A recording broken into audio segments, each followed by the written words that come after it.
Welcome everyone to a new game called Oblivious Garden. I saw this game on Steam and it just looked absolutely amazing. Like the intro video just blew me away, and I'm like, I have to play this game. It's a visual novel game. Supposedly has a different setting than a lot of visual novel games.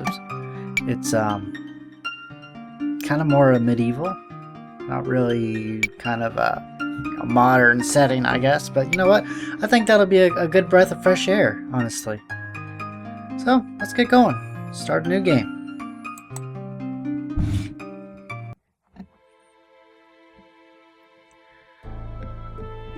God withdrew his blessings from the land of Latoy. Without those blessings, the prosperity of the past fades into legend. Hang on, so I can use the enter key. The people of Latoy were finally free to shape their own destinies. But their freedom came at a price of hardships they never could have imagined. Order broke down, morality deteriorated, and the chaos that followed, paradise was lost. The final result was an endless war. Latoy is now split into two primary rivals. The northern section of the continent is ruled by the United Principality of Ostia. The Empire of Salantu dominates the southern lands.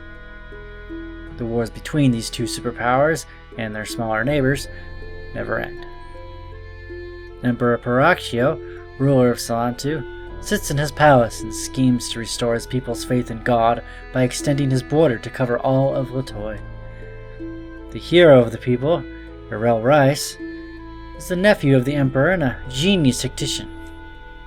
He conquers countless lands in the name of Salantu, the Emperor, and God. Because of Erel's success, his uncle's plans gradually bear fruit.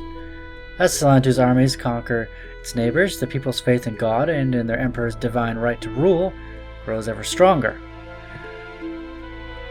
With each victory, Erel's fame spreads. Eventually, the entire world stands in awe of his talent and Salantu's might. His renown and skill bring a gradual change to Latoy. With each kingdom that is conquered or surrenders to the gifted young general, hope for an end to the madness of war grows stronger. Finally, all believe that total victory is within the man's reach. No one who came before him ever succeeded in uniting so much of Latoy. The only remaining opposition to the Empire is its greatest rival, the United Principality of Ostia.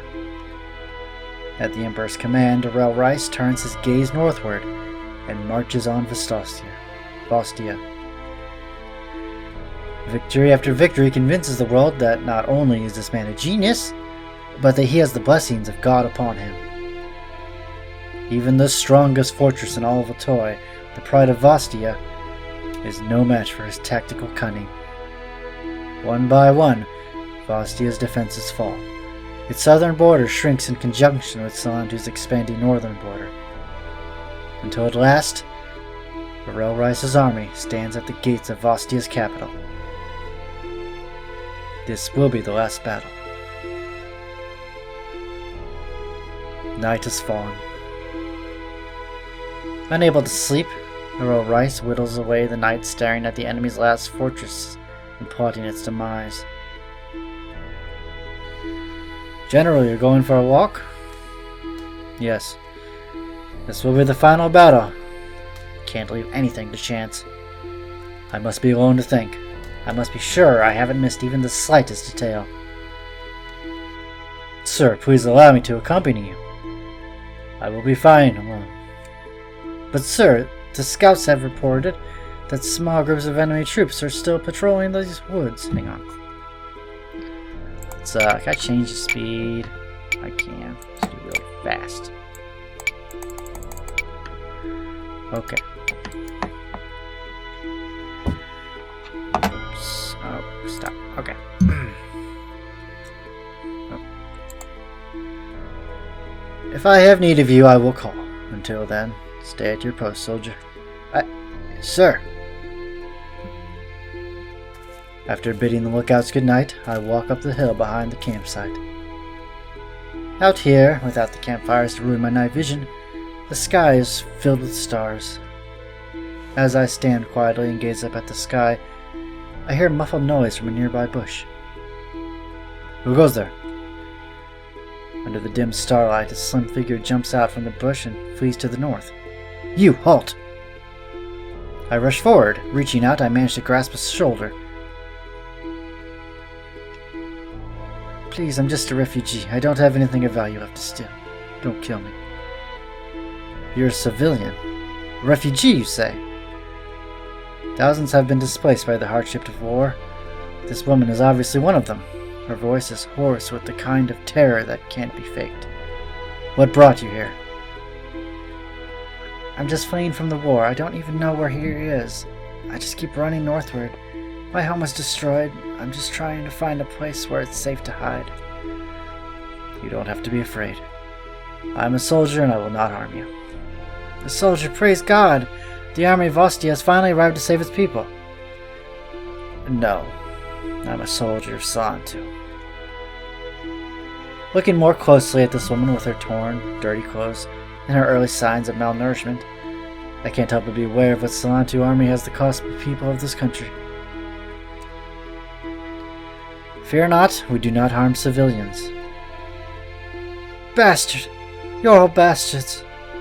You already destroyed our homes, now you're saying you won't harm us? Isn't it a little late for that? The woman's shouting is growing increasingly hysterical. Her voice is filled with all her hatred, helplessness, and hopelessness. It's all your fault! All because of you and that emperor of yours. She throws herself at me with wild abandon. She has no regard for her own safety. General, watch out! The woman is still clinging to my uniform. The guard pierced her body with his sword, just as he shouted his warning. When the guard heard the woman shouting, he rushed to my aid, stabbing her in the back. Now he pulls his sword out, pushing her away from me at the same time. General, you alright? I'm fine. She was just... Huh? She's grabbed my ankle. Her fingernails cut through the cloth and bite into my skin. So much pain for such a small injury. She murmurs resentfully, but I can't make out what she's trying to say. Not dead yet, eh? With a curse, the guard swings his sword. Her hand, still grasping my ankle, is separated from her arm at the wrist. The guard continues to hack away at her body with his sword. It's not safe here. Please return to the camp and rest, General. There's nothing left for me here. Alright. Let's go back. Stars. Why can't I see the stars anymore? The dark of night has given way to the dawn, but the sun hasn't yet risen. When a royal racist commands his army to approach Bastia's last line of defense. Together they face one of the most famous strongholds in all of Latoya, Garalberg. This citadel stands in the way of any force trying to move further north. Its capture will signal the total defeat of the United Principality of Ostia and the complete unification of Latoy. General Rice has positioned the command tent and his officers on the high ground. From there, they can observe the enemy troops in the coming battle. As the sun rises, the young general strains to catch the first glimpse beyond the castle's walls. But he is shocked by what he sees. The Vostian nation, whose army was thought to be greatly depleted, has somehow managed to fill the castle with thousands of troops. Worse, the banners beyond the castle walls suggest tens of thousands more are waiting to be deployed. Could it be a trick? It's hard to make out anything beyond the wall other than the banners flying high on the poles, but is that smoke? Campfires. A lot of them. Not likely a trick then. Never had Aurel encountered an army of this magnitude before. Did Vostia conscript all of its citizens out of desperation? They're fighting a battle for survival. An animal is most dangerous when it's cornered. His opponent seems to be betting everything on one last desperate act. Arel is silent for some time, deciding what this means for his chances of victory while observing the terrain, contemplating action and counteraction. It looks like the enemy troops have others outnumbered, he thinks to himself. It's going to be a hard fight either way. Nothing he can think of will overturn such great odds. The enemy is opening the castle gate. They're coming out to fight us. Arel sighs. Too late to back out now. Too late for regrets. Arel descends from his command post. Joining his troops, he takes place at the front of the army and draws his sword. Listen up, men. This will be our last battle. I want you to remember that no bastard ever won a war by dying for his country. He won it by making the other poor, dumb bastard die for his country. I want each of you to fight bravely, but more than that, I want each of you to survive. Our goal is to return home. Although they should have been crippled, Vostia somehow managed to muster a seemingly endless supply of troops for the final battle. Arel brought all his tactical skill to bear on the disaster, shifting strategies at a moment's notice to stem the tide.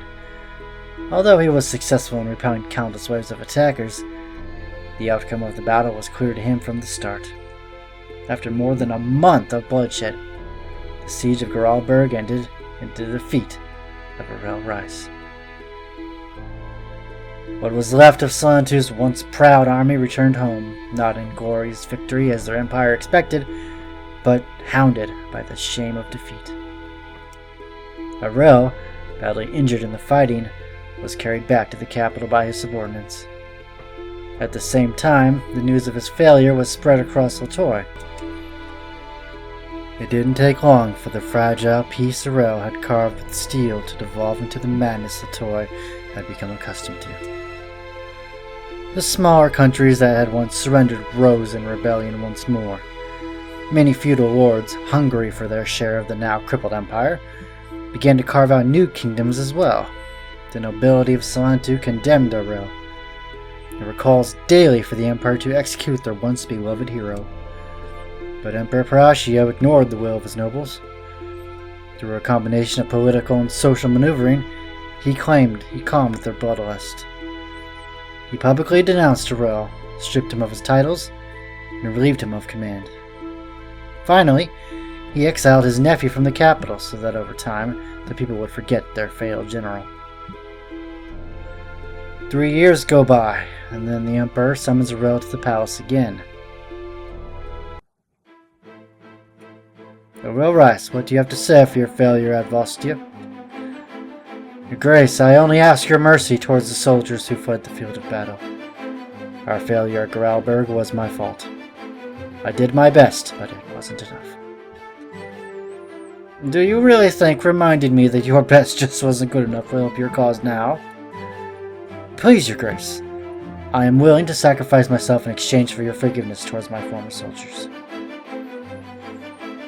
It did come quite shock, didn't it? I read the reports. Vostia should have been on its last legs, but I digress. It doesn't matter how all armies have recovered. Nothing can undo the disaster that befell them 3 years ago. All that matters here and now is that my people have shed their blood on the land of heretics. Their souls will find no rest there. This is a heavy burden, and it is yours to bear. I have prepared myself. Are you prepared? Your execution will not compensate me for their loss, nor will it help their souls find peace. The annual miracle play will be upon us soon. I will let you arrange it this year. Your involvement should pacify the souls of the soldiers who died so far from home. What? I mean, Your Grace. You will go to my garden. There are 7 princesses there who will act with you in the play. Prepare them, but be warned, Arel. Do not forget your station once you are inside the garden. I am your humble servant. I will not break your trust again, Your Grace. I'm sure I look so despondent as I feel after the audience with the Empire.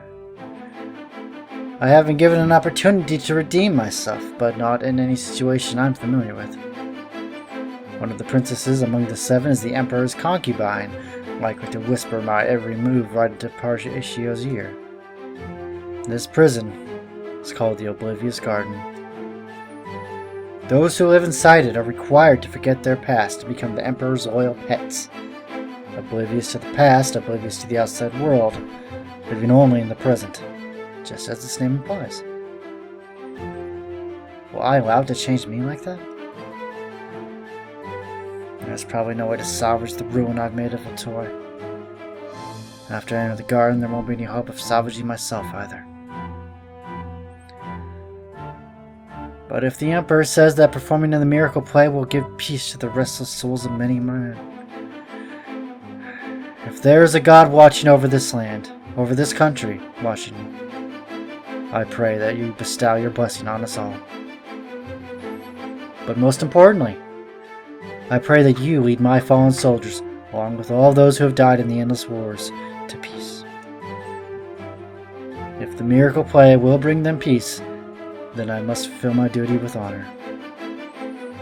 With newfound determination in my heart and resolve in my mind, I open the gates of the garden and step inside.